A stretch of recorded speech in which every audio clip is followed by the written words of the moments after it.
My name is Doug Pepperday. I'm with the Hite Company in Altoona, Pennsylvania. We're an electrical distributor. We serve 3 states, New York, Pennsylvania, West Virginia.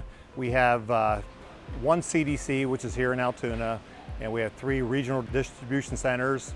One is in Erie, one is in Etna, and one is in Harrisburg.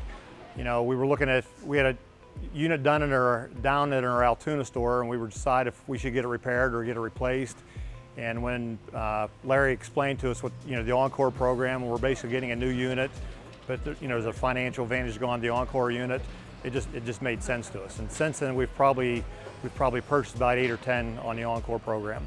I mean, most of what we had got prior were either new units, which there weren't too many of them, or they were units that we would just buy from a third party.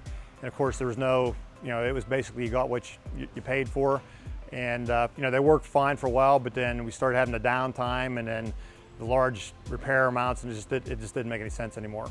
I think they've met all the expectations. I mean, the way it was presented to us, they're basically a new unit. Basically anything that needs replaced, is put on the unit. To my knowledge, any of the ones that we've bought, other than standard maintenance, we haven't had any issues with them. So it's nice having a dependable unit. We go in the morning. We're unloading trucks sometimes 5:30, 6 o'clock in the morning. So we can't have a truck backed into a dock, lose the tow motor, and then, because the truck driver wants to leave. So it's nice having the dependability and knowing the machines, and we go in the morning, they're ready to go, and we're not going to have to worry about breakage that day.